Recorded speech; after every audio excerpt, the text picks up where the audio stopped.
Radio Educación presenta Diabetes y yo. Sondeos, reportajes, tips, cápsulas de salud y mucho más. Propuestas para lograr una mejor calidad de vida. Diabetes y yo. Juntas a tiempo para identificar el cáncer en mujeres.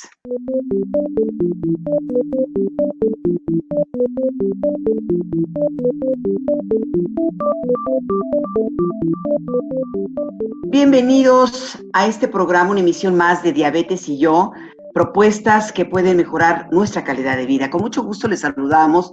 Está listo todo el equipo de este programa y pues vamos a tener un programa muy interesante en esta ocasión, como siempre, con especialistas de primera en los temas que elegimos.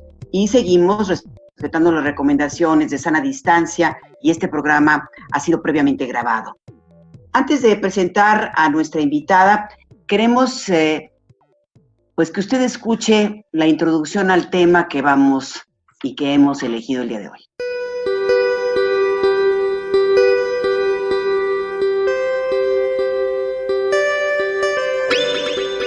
El cáncer es el crecimiento, desarrollo, multiplicación de las células de manera desordenada y sin control. En nuestro país, el cáncer de mama y del cuello del útero o cérvico-uterino ocasionan la muerte de casi 10,000 mujeres al año, pero pueden curarse si se detectan y tratan oportunamente. Todas las mujeres pueden desarrollar algún tipo de cáncer. Sin embargo, hay algunas condiciones que aumentan la probabilidad. Tener más de 40 años, tener obesidad o sobrepeso, falta de actividad física, consumo de tabaco y alcohol, antecedentes familiares, principalmente en madre, hermanas o hijas. Específicamente en cuanto a cáncer de mama, haber tenido o tener cáncer u otra enfermedad en las mamas, no haberse embarazado, tener el primer hijo después de los 30 años de edad, empezar a menstruar antes de los 12 años y presentar la última menstruación después de los 52. Uso de terapia hormonal antes o después de la menopausia por más de 5 años. Quédese con nosotros para conocer más sobre este interesante tema.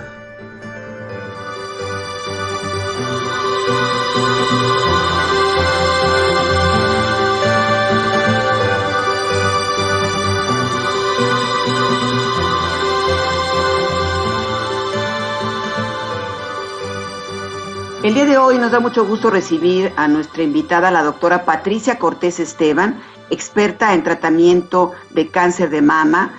Ella es especialista en oncología médica y forma parte del equipo médico del Hospital Centro Médico Nacional 20 de noviembre de el ISSSTE. Doctora, ¿qué tal? Bienvenida a este programa Diabetes y yo. Muchas gracias por la invitación. Gracias, doctora. Los meses de septiembre y de octubre son especialmente importantes para este tema, doctora, porque se lleva a cabo una campaña o varias campañas de sensibilización hacia las mujeres, en esta ocasión llamada #Juntas a Tiempo, lanzada por la Asociación de Salud y Bienestar Social de la Mujer y su Familia AC. Doctora, vamos a empezar por decirle a nuestras amigas, a nuestros amigos que nos escuchan en este programa, hablando de el cáncer, ¿cuáles son los cánceres más comunes en las mujeres mexicanas? Por favor, doctora. Bueno, los cánceres más comunes son el cáncer de mama, indudablemente, es el que ocupa el primer lugar en incidencia y no en mortalidad, pero en incidencia sí. Seguido del cáncer cervicuterino directamente, que es el cáncer del cuello de la matriz, y el cáncer de endometrio y el cáncer de ovario directamente. O sea, básicamente son tumores que son del aparato reproductor femenino, directamente relacionados. ¿Y cuáles son los que son más letales directamente? El más letal de estos cuatro neoplasias comentadas es el cáncer de ovario, es el más letal. Esto quiere decir que se mueren demasiadas mujeres, de 10 se mueren 6 mujeres por el cáncer de ovario en ese sentido. Los números que refleja Globocan, las estadísticas, ¿cuáles son las estadísticas que tenemos en México? Se reportan, si uno lo ve en número de casos, se reportan 4.759 casos al año, de acuerdo a las estadísticas mundiales que emite Globocan, y de estas se van a morir más del 50% de las pacientes, o sea, casi se mueren 3.000 pacientes por este diagnóstico de cáncer de ovario. Una característica que tiene el cáncer de ovario es que en el mundo, no tan solo en México, sino en el mundo, se diagnostica en etapas avanzadas. En términos generales, existen 4 etapas del cáncer. En términos generales, la 1 y la 2 son etapas tempranas, la 3 es una enfermedad localmente avanzada y la 4 es metastásica. Particularmente en cáncer de ovario, en el mundo se diagnostican en etapas 3 y en etapas 4. ¿Por qué se diagnostican así? Porque no existe un estudio que diga directamente, que nos dé un diagnóstico oportuno, directo. El Papa Nicolau es insuficiente para hacer un diagnóstico de cáncer de ovario. Hay que comentar que hay varios tipos de cáncer de ovario. Si lo dividimos por edad directamente, ¿cuál es el cáncer más frecuente? Es el cáncer llamado epitelial, que es más frecuente en la mujer posmenopáusica. Esto quiere decir que a partir de los 50 años se empieza a incrementar de manera proporcional la incidencia de este cáncer. El otro grupo es el de tumores germinales, que es más frecuente en la adolescencia y las niñas, que es potencialmente curable directamente y se trata de alguna otra manera. Y hay otro grupo de tumores más raros que se llaman tumores de cordones sexuales. Hablando específicamente de cuál es el más letal y cuál es el más frecuente, es el cáncer epitelial del ovario. Esto es muy importante. En ese sentido, el cáncer epitelial del ovario, como decíamos, no tiene ningún estudio que diagnostique de manera oportuna, como es el Papa Nicolau para el cáncer cervicuterino, son ejemplos, o la mastografía para el cáncer de mama. En cáncer epitelial del ovario no sucede así. ¿Por qué no sucede así? Porque no tiene ninguna sintomatología característica directamente. Esto es, si uno pone el aparato reproductor femenino, está formado por la matriz directamente, por las trompas, por los ovarios, y abajo del cuerpo de la matriz está el cuello de la matriz directamente. Entonces, si uno toma la forma de una pera invertida directamente, es que tenemos el cuello de la matriz, tenemos la matriz y un poquito más arriba los ovarios y las trompas. Por eso el Papa Nicolau no hizo un estudio que ayude a un diagnóstico oportuno del cáncer epitelial del ovario. ¿Cuál sería el estudio más importante? Y ahorita regresamos a los síntomas. Sería un ultrasonido. ¿Qué tipo de ultrasonido? Un ultrasonido transvaginal o endovaginal. Esto quiere decir que se introduce el aparato de ultrasonido a través del canal vaginal para que anatómicamente podamos ver la cercanía directamente de los ovarios que están en ese sentido. Ese es el estudio más importante.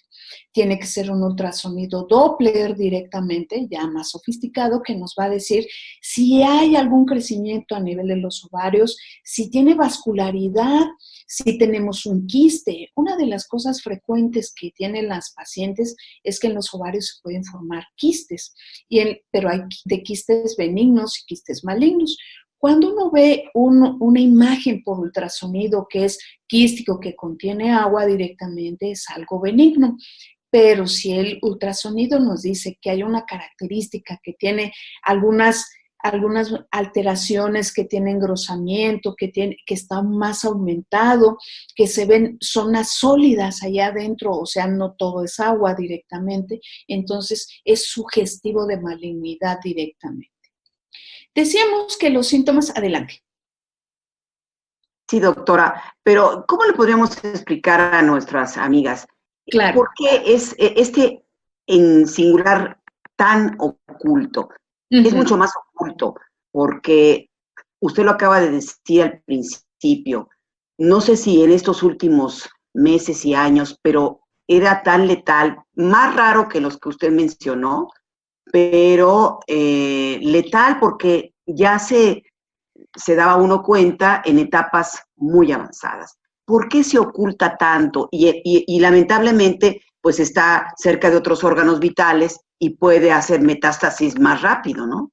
Correcto, por la situación anatómica justamente. El crecimiento se lleva a cabo en el ovario, va creciendo lentamente, va creciendo, va soltando células malignas, va haciendo siembras, por llamarlo de alguna manera, en la cavidad abdominal y como tenemos una cavidad abdominal amplia, hay intestinos, está el abdomen directamente, eso es lo que está condicionando que pueda crecer de manera muy importante. Entonces, ¿cuáles son los síntomas que pueden estar asociados a esta enfermedad? Puede ser el estreñimiento de manera importante. Son pacientes cuando uno empieza a preguntar en esa parte, ¿tengo estreñimiento? ¿Desde cuándo? ¿Desde hace 2 años? ¿Desde hace 3 años? ¿Tengo estreñimiento crónico? ¿Tengo inflamación de la vejiga? ¿Tengo síntomas urinarios directamente? Son lo que puede condicionar esta parte del problema directo del abdomen. Una de las causas por las que vienen las pacientes es que vienen con un aumento de volumen abdominal importante, que tienen líquido, como si estuvieran embarazadas. Eso ya se llama líquido de ascitis, condicionando por el desprendimiento de las células tumorales y las siembras que hacen todo el abdomen directamente. Entonces, como decimos, es una región anatómica que está localizada en un gran espacio que es el abdomen y entonces pues se puede hacer, el tumor puede crecer de manera importante, diseminar, hacer siembras de células malignas y es lo que va haciendo creciendo y no tenemos una situación de un diagnóstico oportuno. En el caso de las mujeres mexicanas, ¿qué tan frecuente es? ¿Está aumentado en los últimos años o su presencia es menor que el cervicouterino o el de mama? Es menor en números, pero es el más letal. Es el menor en números. Decíamos, se reportan más de 4.759 casos, de los cuales se van a morir más del 50% de las pacientes. Se espera que para el 2035 sea una enfermedad que se incremente de manera importante. Hay proyecciones de enfermedades o de tipos de cáncer que se espera que incrementen en los próximos años. ¿Cuál es la incidencia de las mujeres mexicanas? Es igual que en el mundo, directamente. Es igual. Se diagnostica en etapas avanzadas y eso es y es muy letal. Doctora, mencionó hace un rato los diferentes tipos de cáncer de ovario y estaba hablando primero del epitelial. Así es así, ¿verdad? Es el más frecuente. El más frecuente. Así es. ¿Nos puede hablar ahora de los tumores germinales y después uno tercero que dijo de los cordones sexuales? Los tumores germinales, como ya habíamos mencionado, son en las niñas y adolescentes. Esos son tumores que son curables. ¿Cuál es la diferencia entre un epitelial y un germinal? Vamos a ponerlo en ese contexto. Uno, que el germinal es en etapas de la adolescencia y la infancia directamente, que son curables, que ahí nada más se puede quitar el tumor que tiene el ovario. Se preserva el útero para tener hijos en un futuro para esas niñas. En la mujer posmenopáusica, que son los epiteliales, ahí en el momento del tratamiento, pues ya están posmenopáusicas, ya terminaron su ciclo reproductor las pacientes y entonces se tiene que hacer un tratamiento con cirugía, se llama cirugía radical. Se quita la matriz, se quitan los ovarios directamente. ¿Cuáles son las causas que originan el cáncer de ovario? Es de origen multifactorial directamente. ¿Cuáles son las causas que están asociadas a esta enfermedad? Uno puede ser la exposición a estrógenos directamente. Quiere decir que las pacientes fueron, sobre todo las que están siendo sometidas a tratamientos de fertilidad que es lo que está condicionando una producción acelerada de hormonas en estas pacientes. Eso podría ser una. La siguiente, evidentemente, la edad, eso es indudable. La otra causa que puede estar asociada es la herencia. Son tumores que se heredan de manera directa. Esto quiere decir que si mi abuela lo tuvo, mi madre lo tuvo, la probabilidad de que yo lo tenga es más del 50%. Y está asociada a la herencia. Tengo alguna alteración de algunos genes que se llaman así, BRCA1, BRCA2, que están asociadas con el cáncer de mama y el cáncer de ovario directamente. ¿Qué porcentaje de las pacientes que tienen cáncer de ovario puede tener esta alteración genética? Alrededor del 15%. Esto quiere decir que el resto de las pacientes no tiene esa alteración genética. Cuando una paciente no tiene una alteración genética en su origen del cáncer, se llaman tumores o cánceres esporádicos directamente. O sea, a ella es la primera que le apareció el cáncer y por eso se llaman cáncer esporádico. ¿Hasta ahí vamos bien? Muy bien, doctora. Okay. Ahora, es muy común en las mujeres en México, no sé si en las latinas, pero en las mujeres en México, las mujeres jóvenes en edad reproductiva, la presencia de quistes, los ovarios poliquísticos que se conocen, ¿no? ¿Estos ovarios poliquísticos también tienen un riesgo de convertirse en cáncer? No, la respuesta es no, directamente. No, no tiene ninguna relación. Porque son de origen benigno, aunque tenga diferentes quistes o no degeneran en algún momento en desarrollar cáncer. Doctora, y el tercer tipo de cáncer, los corones sexuales, ¿ese en qué consiste? ¿Nos quiere explicar, por favor? También es un tumor raro. ¿Quién nos da el diagnóstico de que viene origen es de los más raros? Representa el 5% de estos tumores. Generalmente es un hallazgo localizarlo. ¿Quién nos da el diagnóstico de los tumores o el nombre y el apellido de los tumores? Nos los da el patólogo a partir de que todas las pacientes en general que tengan alguna tumoración del ovario tienen que ser sometidas a un procedimiento, primero de un ultrasonido para saber las características de esa lesión, si es quística, si es sólida, luego se hace una tomografía y generalmente las pacientes son sometidas a un procedimiento quirúrgico donde se les quita todo, les decíamos una cirugía radical. Se quita la matriz, se quitan los ovarios y se hace una revisión de toda la cavidad abdominal. Todo esto va a tejido de patología. Ahí todavía no sabemos si sospechamos que es un cáncer del ovario, pero todavía no sabemos de qué tipo. Se va a analizar a patología, el patólogo analiza y dice qué tipo de tumor es y en base a eso le asignamos un nombre y un apellido a la enfermedad directamente. Los tumores de los cordones sexuales son tumores más raros directamente, si tienen una situación de generación a través del tejido y es lo que nos va a decir el patólogo si se trata de este tipo de tumor que habíamos comentado y se tratan con cirugía más o menos tratamiento de quimioterapia. Bueno, los consejos de salud son un elemento esencial en este programa. Le invitamos a que escuche con atención, seguramente querrá ponerlos en práctica y vamos a regresar en un momento. Vamos con Mónica Hurtado, nuestra compañera nutrióloga. Consejos de salud para una mejor calidad de vida.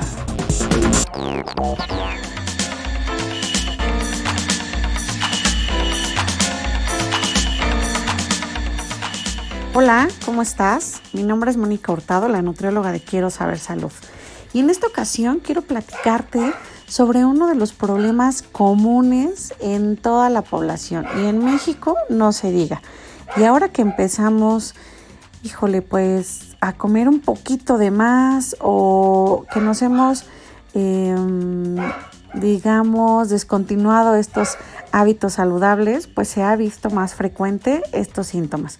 Y de lo que te quiero hablar es de la enfermedad por reflujo gastroesofágico, ¿no? Sabemos que una dieta correcta es la clave para mantener el cuerpo en óptimas condiciones, prevenir enfermedades, garantizar un adecuado aporte de nutrientes o nutrimentos y una correcta digestión.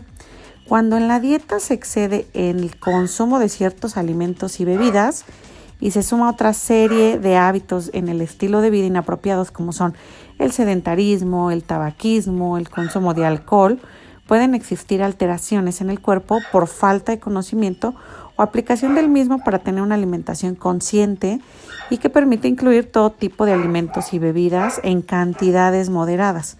Bueno, pues esta enfermedad puede mejorar gracias a la modificación de ciertos hábitos del estilo de vida. Y bueno, pues tenemos que disminuir ciertos alimentos, ciertos condimentos en nuestra dieta para evitar que este reflujo gastroesofágico esté presente y obviamente que sus síntomas sean molestos para las personas que lo padecen, ¿no? Entonces, esta enfermedad se va a caracterizar por el regreso del flujo del contenido gástrico hacia el esófago o al tracto respiratorio.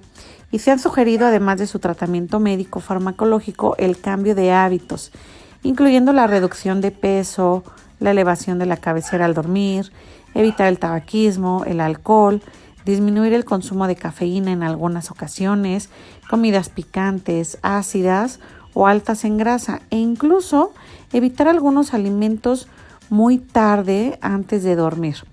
Así es como estas medidas podrían ayudar a reducir el efecto o el síntoma de este reflujo. También, bueno, pues ha habido muchísima controversia entre que si disminuimos las bebidas carbonatadas o no, o si disminuimos las bebidas gaseosas.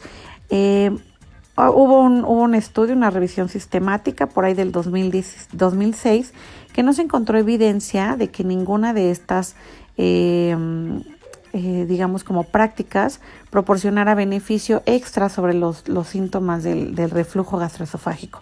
Sin embargo, sabemos que un estilo de vida saludable que incluya la conciencia individual para hacer elecciones saludables, moderar el consumo de ciertos alimentos y bebidas en la dieta es la clave para mejorar la calidad de vida de las personas y disminuir el riesgo de desarrollar alguna enfermedad por excedernos en la alimentación. Así es que mi recomendación siempre va a ser incluir una dieta correcta. Si tenemos algún síntoma estomacal, como bien lo comenta ahora el reflujo gastroesofágico, hay que consultar al médico y al nutriólogo, porque recordemos que tiene que ser complementario el tratamiento farmacológico, pero también el tratamiento nutricional, en el cual, bueno, pues de manera general habrá que disminuir la cantidad del alimento en cada tiempo de comida, evitar alimentos grasosos, condimentados, picantes y en algunas ocasiones cuando la cafeína o alguna otra bebida te cause algún malestar, también hay que disminuirla. Yo me despido, soy Mónica Hurtado, la nutrióloga de Quiero Saber Salud, y nos escuchamos en otra cápsula más.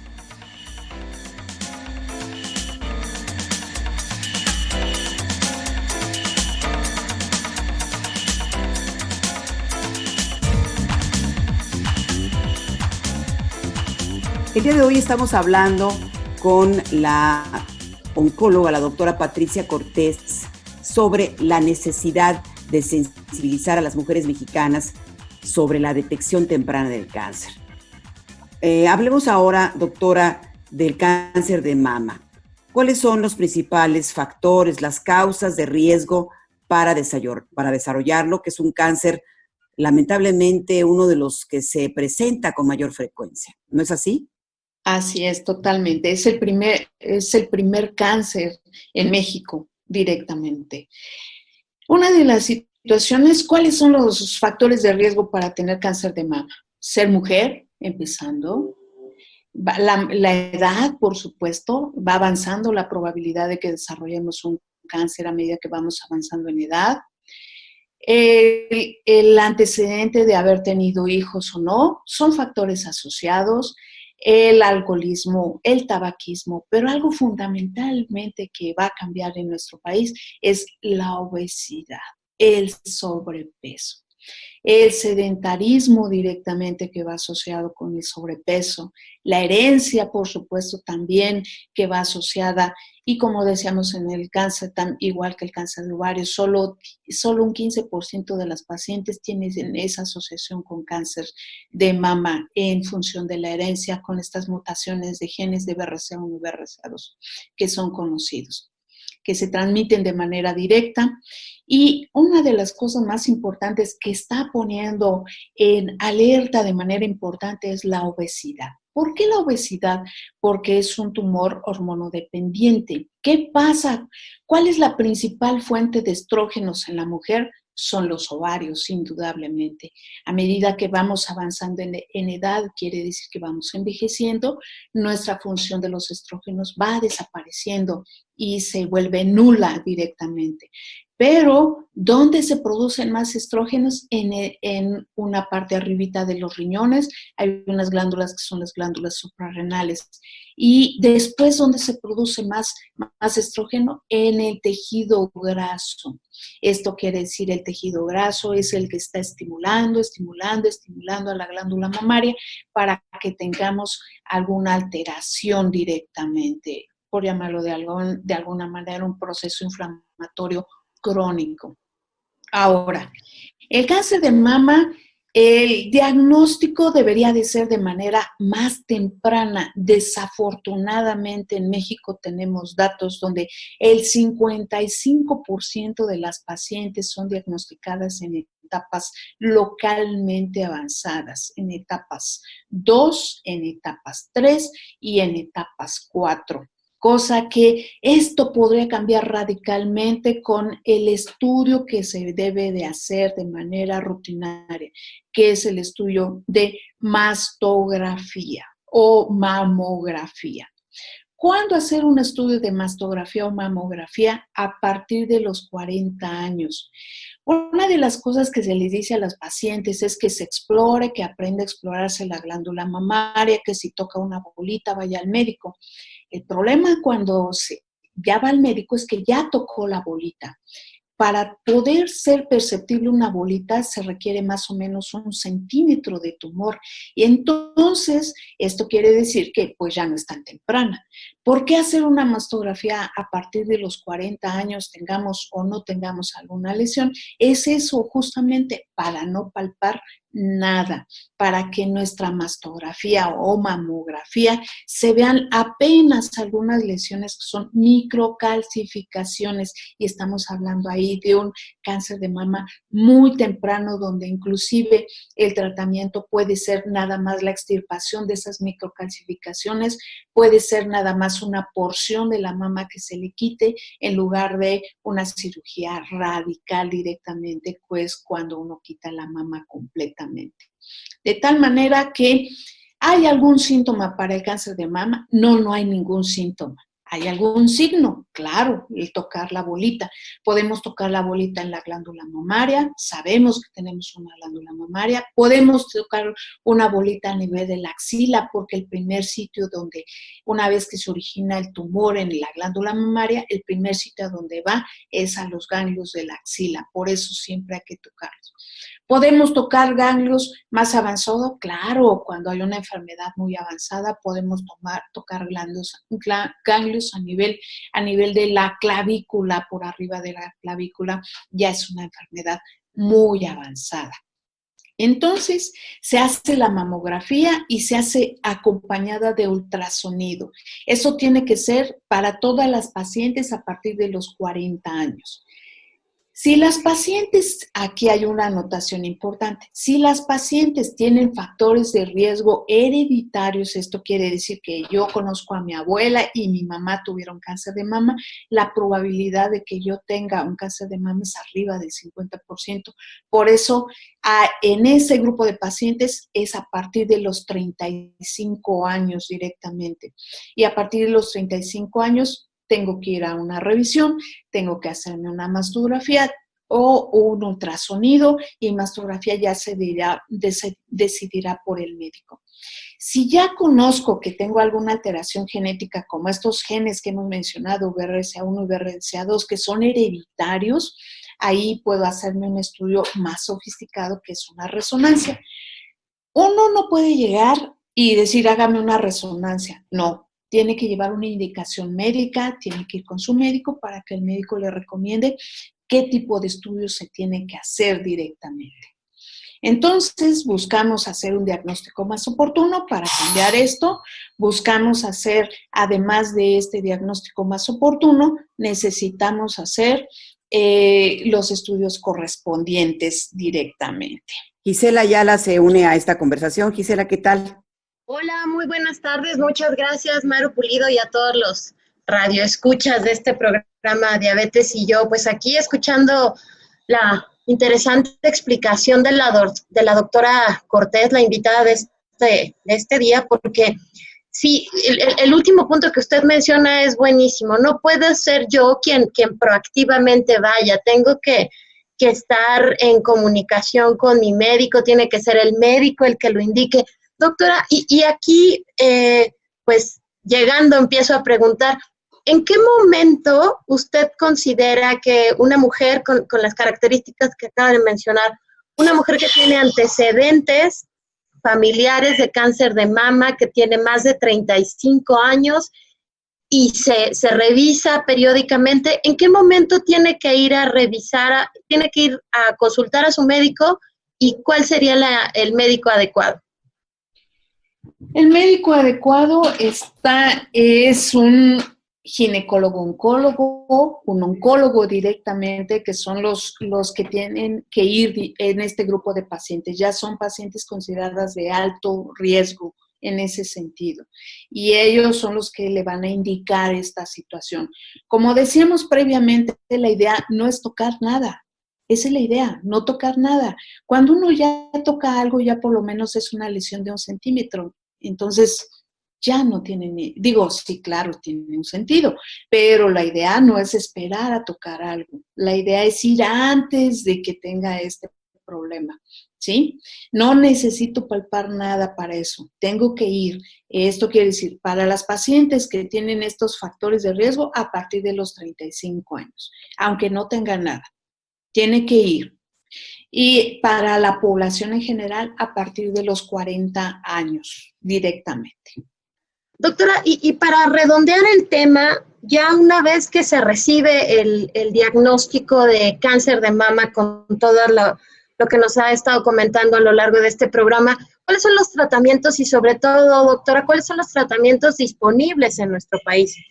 Claro, una de las situaciones muy importantes es establecer en qué etapa está. Para eso se hacen estudios directamente. Como decíamos, se origina en la mama, pero el primer sitio a donde va son a los ganglios de la axila. Después puede ir al hígado, al pulmón, a los huesos. Por eso hay que hacer todos esos estudios y establecer en qué etapa está nuestro paciente. El tratamiento generalmente es un tratamiento multidisciplinario. Esto quiere decir, va acompañado de cirugía. Puede ser una cirugía conservadora, solo quitan una porción de mama, puede ser una cirugía radical, se quita toda la mama y va generalmente de acuerdo a los tipos, porque hay varios tipos de cáncer de mama, por lo menos hay conocidos 4 tipos fundamentales que ahora están. Para eso se tiene que hacer, además de la operación, y decir qué tipo de cáncer tiene, que es un cáncer ductal infiltrante, es el más frecuente, el otro es el lobolillar, como son los grandes grupos, pero se tienen que hacer estudios especiales para decir qué tipo de cáncer es. Ahora se llaman luminales A, luminales B, triple negativo, HER2 positivo, porque se tienen que hacer estudios especiales para determinar el estado de los receptores, para saber si es candidato a un tratamiento después de quimioterapia, radioterapia, hormonoterapia o incluso una terapia blanco en esa paciente que es el HER2 positivo, que tienen una marca especial para eliminar a esa célula maligna directamente. Entonces, por eso es tan importante ir estableciendo qué etapa, qué tipo de cáncer tiene, y en base a eso se establecen los tratamientos multidisciplinarios. Generalmente va cirugía, radioterapia, quimioterapia, hormonoterapia y ahora incluso terapia blanca. ¿Hay disponibilidad de todos esos tratamientos a nivel de México? En términos generales, sí hay disponibilidad en las diferentes instituciones o sitios donde se atiende el cáncer de mama, pero se tiene que llevar a cabo. Ahora ya no es válido que decir, tengo cáncer de mama. No, ahora tiene que saber la paciente qué tipo de cáncer es, qué etapa tiene y qué tipo. Ahora es muy importante. Por ejemplo, si es una paciente que tiene un triple negativo, que le llamamos nosotros, es el cáncer más agresivo dentro del cáncer de mama. Entonces, eso hay que tenerlo en mente, porque esa paciente solo va a ser candidata a quimioterapia, radioterapia y cirugía. No puede recibir ninguna terapia blanco porque sus señales de su tumor no están expresadas.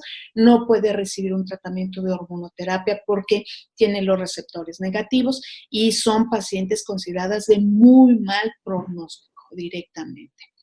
Entonces, todo eso tiene que salir de la información del médico a la paciente. ¿Qué tipo de cáncer tengo? Y la paciente debe de tener completamente todo ese conocimiento para su mejor beneficio, para su mayor información y para su mejor tratamiento. Doctora Cortés, la autoexploración es importante. Indudablemente que sí. Nos puede decir, aunque no podemos pues saber qué tipo de bolita es, pero ya ese es un primer llamado de atención, ¿no? Claro, por supuesto. La autoexploración es muy importante. Hay que enseñar desde las adolescentes cuando se va desarrollando la glándula mamaria para que vayan conociendo su cuerpo y para que vayan generando un conocimiento.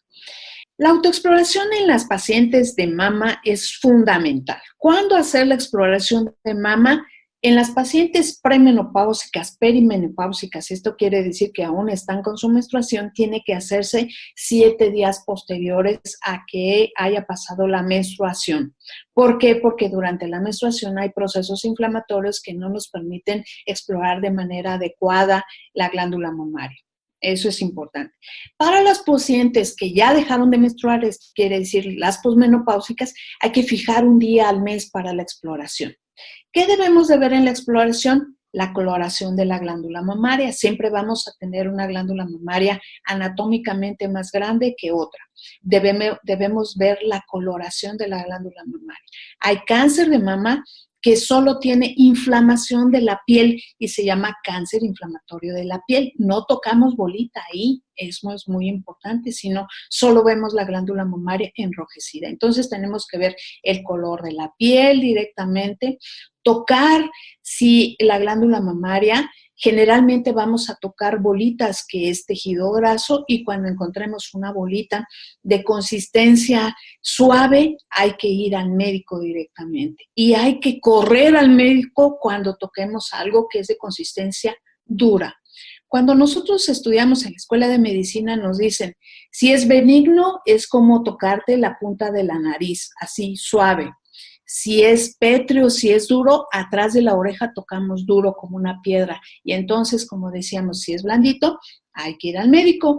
Pero si es duro, hay que correr al médico directamente.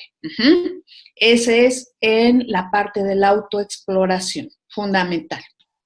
Y pues en este programa usted ha escuchado una gran cantidad de términos científicos y el interés de esta producción también es en familiarizarnos con esta terminología para que nos ayude a entender en pro siempre de nuestra salud. Le invitamos a escuchar el siguiente glosario en voz de Ignacio Casas y regresamos en un momento para continuar esta entrevista con la oncóloga Patricia Cortés. Glosario, para conocer los términos médicos.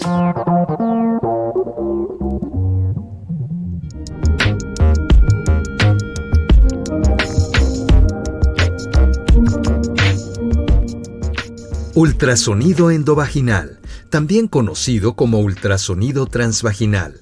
Se trata de una prueba en la que se utilizan ondas sonoras para formar imágenes de los órganos, las cuales aparecen en una pantalla. El ultrasonido transvaginal utiliza una sonda especial que se coloca directamente en la vagina para obtener una imagen más clara del útero, los ovarios y otros órganos pélvicos. Mastografía. Es un estudio de rayos X que se recomienda a mujeres de 40 a 69 años de edad, sin signos ni síntomas de cáncer, asintomáticas, y tiene como propósito detectar anormalidades en las mamas que no se pueden percibir por la observación o la palpación. Ganglios linfáticos, estructura en forma de frijol que forma parte del sistema inmunitario. Se encargan de filtrar las sustancias que el líquido linfático transporta y contienen glóbulos blancos que ayudan a combatir infecciones y enfermedades. En todo el cuerpo hay cientos de ganglios linfáticos que se encuentran en el cuello, la axila, el tórax, el abdomen y la ingle. Quimioterapia. Tratamiento con medicamentos para interrumpir la formación de células cancerosas, ya sea mediante su destrucción o al impedir su multiplicación. La quimioterapia se administra por la boca, en inyección, por infusión o sobre la piel, según el tipo de cáncer y el estadio en que éste se encuentra. Se administra sola o con otros tratamientos como cirugía, radioterapia o terapia biológica. Radioterapia, tratamiento del cáncer que usa altas dosis de radiación para destruir células cancerosas y reducir tumores. En dosis bajas, la radiación se usa en rayos X para ver el interior del cuerpo, como en radiografías de los dientes o de huesos fracturados. Sin duda, doctora, pues es un tema muy amplio el del cáncer, los diferentes tipos de cáncer que aquejan a las mujeres. Para terminar, me gustaría que hiciéramos como una especie de resumen de lo que se ha hablado y si puntualiza, por favor, en este cáncer más letal, que es el de ovario, cuáles son los estudios que necesitamos para comprobar si padecemos o no este cáncer y así que globalicemos el tema del día de hoy, doctora, por favor. Muchas gracias. Una de las situaciones es que podemos concluir. Hablando del cáncer de mama, ya lo hemos comentado, cuál es el estudio más importante, la mastografía. ¿En quién hacer la mastografía? En una paciente de más de 40 años para la población en general, en pacientes de alto riesgo a partir de los 35 años. Esto quiere decir que tengan antecedentes hereditarios de cáncer de mama en la familia. A partir de los 35 años, la mastografía acompañada de ultrasonido y en casos muy especiales hacer una resonancia magnética. La importancia de la autoexploración, hemos comentado en quién. En las mujeres que aún están menstruando, tiene que ser 7 días posteriores a la menstruación, hacerse la autoexploración. Si detectan una bolita como la consistencia de la punta de la nariz, es benigno. Si detectan una bolita como la consistencia de atrás del oído, que es dura, hay que correr al médico. ¿Quién es el médico que debe de llevar a cabo todo esto? Un ginecólogo-oncólogo, un oncólogo directamente. Porque solo a eso nos dedicamos a ver cáncer, entonces nuestra situación es diferente en hacer un diagnóstico más oportuno. No es necesario que toquemos algo para poder hacer. Algo muy importante y recomendable es cambiar el estilo de vida. Es fundamental en las pacientes de cáncer de mama. Esto quiere decir hacer ejercicio y comer mejor para disminuir el índice de obesidad, que es, entre más obesidad tengamos, la probabilidad de desarrollar un cáncer de mama y otro tipo de cánceres existe. Ahora, y una vez diagnosticado, vayan con los médicos. Hay instituciones donde se puede dar amplia información al respecto sobre los tratamientos de acuerdo a cada paciente en particular. Ahora, hablando del cáncer de ovario, es el cáncer más letal, como decíamos. La incidencia fluctúa en una proporción, si uno lo ve en números, no es tan alto. Si uno lo ve desde el punto de vista que se mueren 6 de cada 10 mujeres, pues es muy alto. Una de las cosas es el cáncer de ovario, es conocido incluso como el asesino silencioso. Esto quiere decir que no da síntomas frecuentes, no produce sangrado vaginal. Las molestias más frecuentes son las de colitis o estreñimiento, molestias urinarias. ¿Cómo puedo diagnosticar un cáncer de ovario? Haciéndome un estudio. ¿Cuál es el estudio? Haciendo un ultrasonido endovaginal o transvaginal. No es suficiente el ultrasonido que se hace en el abdomen porque no alcanza anatómicamente a definir las características que tengan los ovarios ni el tamaño. Y si somos gorditas, menos alcanza a definirlo. Entonces necesitamos un ultrasonido endovaginal que nos va a decir las características del tamaño de los ovarios, si tienen quistes, si está crecido y si tiene características malignas. ¿Puedo complementar algún estudio? Sí, se llaman marcadores tumorales. El cáncer de ovario puede producir un marcador tumoral que se llama CA125 y este puede estar elevado.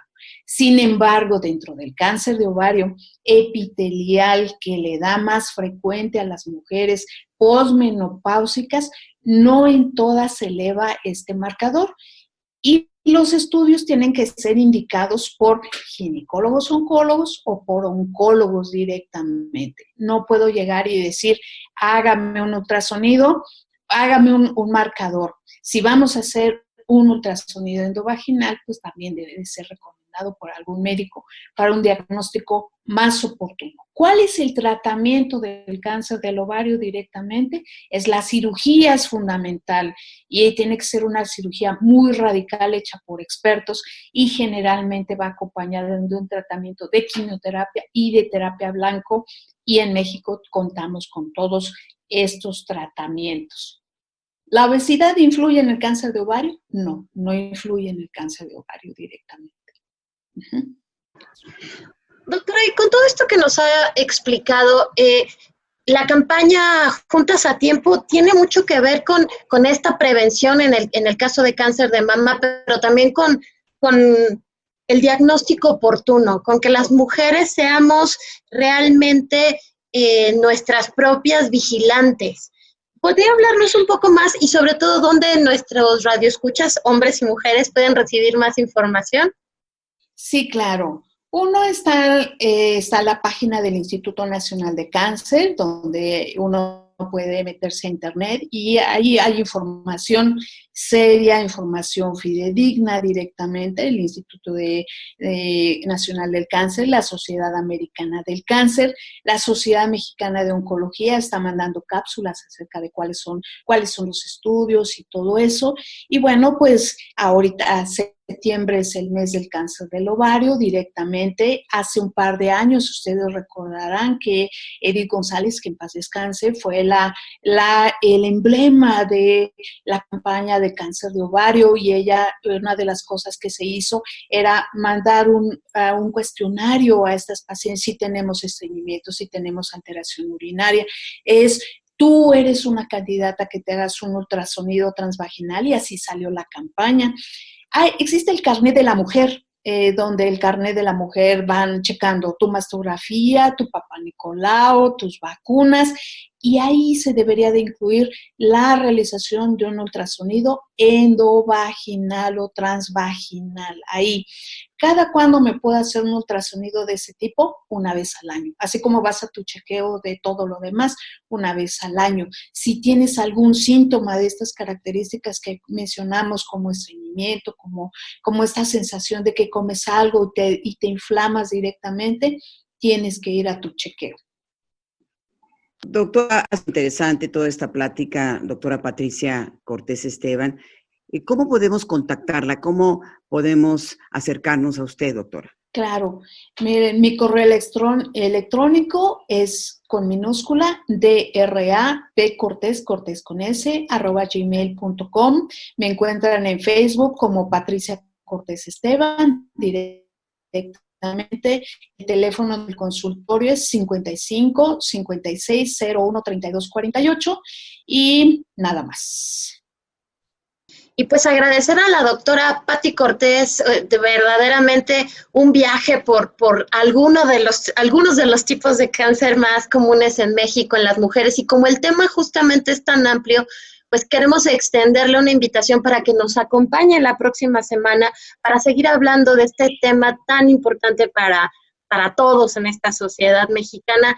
Doctora, esperamos contar con usted la próxima semana y también comentar que todos los datos de la doctora Cortés estarán en nuestro espacio en Facebook, además como infografías y los recursos que la doctora acaba de compartir con nosotros. Doctora, muchas gracias, buenas tardes. Y a usted que nos escucha, muchas gracias por su atención, gracias por acompañarnos en una emisión más de este programa Diabetes y Yo, propuestas para una mejor calidad de vida. Nos encontraremos la próxima semana. Radio Educación presentó Diabetes y Yo. Sondeos, reportajes, tips, cápsulas de salud y mucho más. Propuestas para lograr una mejor calidad de vida. Diabetes y Yo.